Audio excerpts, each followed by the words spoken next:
నమస్తే, welcome to today news. నేను కల్పన. Supreme court మార్చి 24వ తారీఖున ఒక తీర్పు ఇవ్వడం జరిగింది.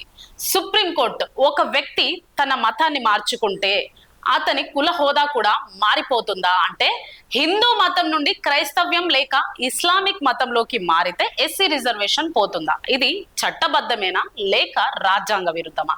ఇవన్నీ ఇప్పుడు క్లియర్ గా తెలుసుకుందాం. ఈ వీడియో ఎక్కడ కూడా స్కిప్ చేయకుండా చివరి వరకు చూడండి. మీ అభిప్రాయాన్ని కామెంట్ రూపంలో తెలియజేయండి. ఎస్సీ హోదా అంటే ఏంటి? భారతదేశంలో షెడ్యూల్ క్యాస్ట్ అనేది సామాజికంగా వెనుకబడిన కులాలకు ఇచ్చే ప్రత్యేక హోదా. వీరికి రిజర్వేషన్స్, ఉద్యోగాలు, విద్యలో అవకాశాలు ఉంటాయి.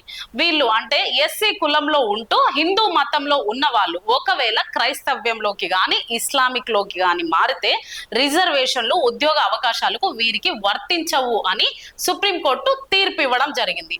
అసలు ఈ చట్టం ఓన్లీ క్రైస్తవులకు, ఇస్లామిక్ లో ఉన్న వాళ్లకు లేక హిందూ మతం నుండి ఇతర మతాలకు వెళ్ళిన వారికి కూడా ఎస్సీ రిజర్వేషన్ రద్దవుతుందా అంటే, చట్టంలో ఏముందంటే 1950లో వచ్చిన ప్రెసిడెన్షియల్ ఆర్డర్ ప్రకారం మొదట ఎస్సీ హోదా ఓన్లీ హిందువులకు మాత్రమే దక్కేది. కానీ కొన్ని సవరణల తర్వాత సిక్కు మతంలో ఉన్నవారు మేము మతం మారితే మా కులం ఎక్కడికి పోతుంది, ఎందుకు ఎస్సీ రిజర్వేషన్స్ ఇవ్వరు అని పోరాటం చేస్తే 1956లో సిక్కు మతస్థులకు ఎస్సీ హోదా దక్కింది.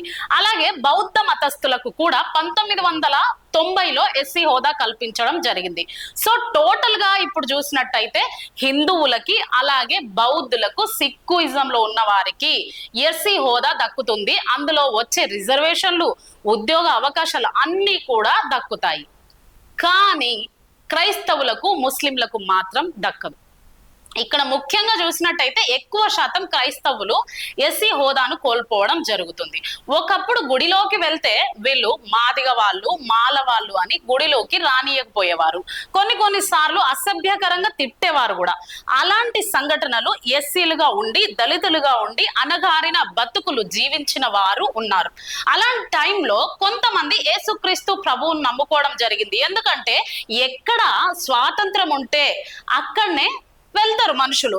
సో యేసుక్రీస్తు ప్రభువు దగ్గర ఆయన నమ్ముకున్న వాళ్ళకి కులం, మతం ఏది లేదు.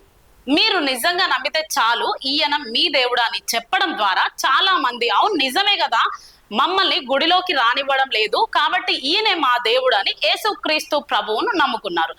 మరి ఒకప్పుడు మాదిగల దేవుడు యేసుక్రీస్తు ప్రభు అన్నవారు ఇప్పుడు అదే క్రైస్తవ్యంలో ఉన్న వాళ్ళకి ఎస్సీ హోదా లభించదు అని అంటున్నారు.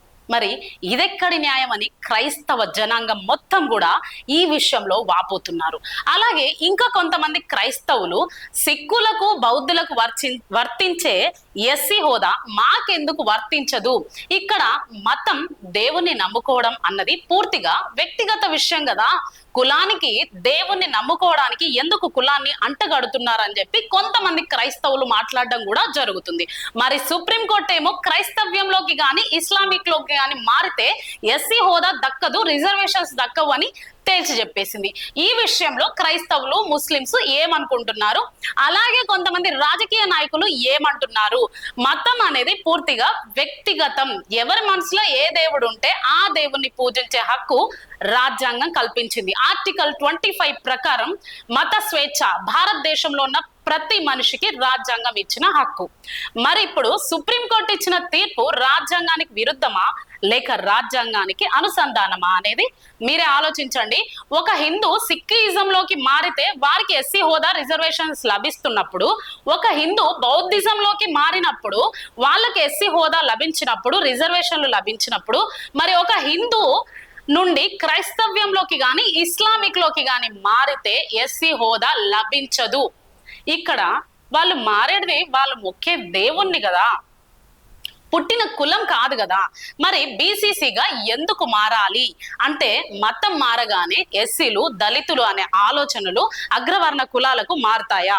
అలా మారితే ఇప్పటికీ కూడా మన భారతదేశంలో తక్కువ కులం అంటూ దళితులను గుడిలోకి రానివ్వకుండా కొట్టిన రోజులు, తిట్టిన రోజులు ఇప్పటికీ ప్రెజెంట్ జరుగుతూనే ఉన్నాయి. మరి మతం మారితే కులం ఎందుకు తీసేస్తున్నారు?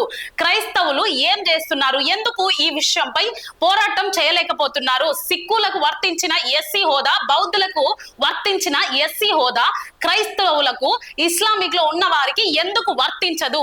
క్రైస్తవులు, ఇస్లామిక్ వాళ్ళు భారతదేశంలో పుట్టలేదా? ఆలోచించండి ప్రజలారా. ఎస్సీగా ఉండి అంటే మాదిగా కులం అయినప్పుడు కులం ఎందుకు మారాలి? మతం కదా, మారినంత మాత్రాన కులం మారాలా? ఆలోచించండి ఒకసారి. కులం ఎందుకు మారాలి?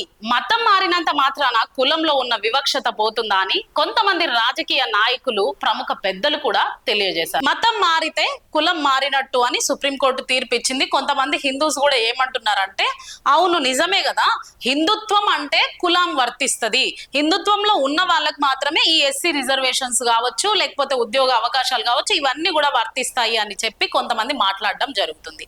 ఇక్కడ చాలా మంది పెద్దలు ఆలోచించాల్సిన విషయం ఏంటంటే, భారతదేశంలో కులం అనేది సాంప్రదాయంగా తీసుకొస్తున్నారు, ఇది మతానికి సంబంధించినది కాదు. అయితే క్రైస్తవ్య మతంలో చూసినట్టయితే, క్రైస్తవ్యంలో బ్రాహ్మణ్స్ మొదలుకొని అంటే బ్రాహ్మణ్స్ దగ్గర నుండి ఎస్సీ కులం వరకు, ఇక్కడ వెలమ కావచ్చు, రెడ్డి కావచ్చు, కాపు కావచ్చు, ఎవరైనా సరే క్రైస్తవ్యంలో ఉన్నారు. ఇక్కడ కూడా కుల వివక్షత చూపిస్తూనే ఉన్నారు. అందరినీ ఉద్దేశించి నేను అనడం లేదు, కొంతమంది కొన్ని చర్చెస్ కి రెడ్డి క్యాథలిక్ చర్చ్ అని కూడా పెట్టుకోవడం జరిగింది. క్రైస్తవ మతంలోకి మారిన తర్వాత బ్రాహ్మణ్స్ కొంతమంది మూర్తి అని పెట్టుకుంటున్నారు, వెలమాలు రావులు అని పెట్టుకుంటున్నారు, మరి రెడ్డిస్ ఏమో రెడ్డిస్ అని పెట్టుకుంటున్నారు. మరి అందరికీ వర్తించే కులం ఓన్లీ ఎస్సీలకు మాత్రమే ఎందుకు వర్తించదు? ఒకసారి ఆలోచించండి. క్రైస్తవంలోకి మారితే కులం వర్తించదు, ఎస్సీ రిజర్వేషన్స్ దక్కవు అని మాట్లాడుతున్నారు ప్రతి ఒక్కరు. సుప్రీంకోర్టు కూడా అదే తీర్పిచ్చింది. మరి ఇదెక్కడ న్యాయము? మరి ఏ కులం పోదు, వెలమ పోదు, రెడ్డి పోదు, కాపు పోదు, బ్రాహ్మణులు పోదు, ఏ కులం పోదు, కానీ ఎస్సీ కులం మాత్రం పోవాలనంట, ఎస్సీ రిజర్వేషన్లు పోవాలంట. ఇది ఎక్కడ న్యాయము? ఒకసారి మీరే ఆలోచించండి ప్రజలారా. రెడ్డిస్ రావచ్చు, వెలమలు రావచ్చు, అందరు దేవుణ్ణి ప్రకటించవచ్చు, వాళ్ళ ఇష్టం వచ్చిన దేవుణ్ణి వాళ్ళు నమ్ముకోవచ్చు, యేసుక్రీస్తు ప్రభువుని కూడా వాళ్ళు నమ్ముకోవచ్చు. రాజ్యాంగం కల్పించిన హక్కు మత స్వేచ్ఛ బ్రాహ్మణులకు, వెలమలకు, కమ్మలకు, కాపులకు, రెడ్లకు వర్తించింది. వాళ్ళకు కులం ఉంది, కానీ ఎస్సీలు పుట్టినరు ఈ కులంలో, ఎస్సీలు పెరుగుతుర్రు ఈ కులంలో, ఎస్సీలు వివక్షత అనుభవించిండ్రు ఈ కులంలో. కానీ మతం మారితే మాత్రం ఎస్సీ రద్దు చేయాలనంట. ఇది ఎక్కడ న్యాయం? అసలు అందరికి వర్తిస్తుంది, పేరుకు చివరన తోక కూడా పెట్టుకుంటారు కొంతమంది. అంటే ఇక్కడ ఆలోచించాల్సిన విషయం ఏంటంటే, దయచేసి ఇది విజ్ఞప్తి అనుకున్నా పర్వాలేదు, చట్టానికి ఏం చెప్పాలనుకుంటున్నామంటే ఆలోచించండి. సుప్రీంకోర్టు ఇచ్చిన తీర్పును మేము తిరస్కరించడం లేదు, గౌరవించడం కూడా లేదు. ఎందుకంటే ఎస్సీలు దాదాపు కొన్ని వందల సంవత్సరాల నుండి అన్నగారిన జీవితంలోనే బ్రతుకుతున్నారు. దాని తర్వాత దళిత క్రైస్తవులుగా మారినరు. ఎక్కడ చూసినా దళితులు అంటే మాదిగా ఎస్సీ షెడ్యూల్ క్యాస్ట్ లో ఉండి ఈ అన్నగారిన జీవితాలు బ్రతుకుతూనే వస్తున్నారు. మతం మారినంత మాత్రాన జీవితాలు మారడం లేదు, కానీ దైవికంగా స్వేచ్ఛ దక్కుతుంది మాకు అని మాత్రమే ఈ మతాన్ని కొంతమంది ఇష్టపూర్వకంగా స్వీకరిస్తున్నారు. ఇందులో ప్రతి కులం ఉంది కాబట్టి ఆలోచించాల్సిన విషయం ఏంటంటే, ఎస్సీ హోదా మాత్రమే ఎందుకు రద్దు అవ్వాలి? రెడ్డి క్యాస్ట్ రద్దు అవుతుందా? లేకపోతే కమ్మ, లేకపోతే బ్రాహ్మణ్స్, వీళ్ళందరు క్యాస్ట్ రద్దు చేసుకుంటారా?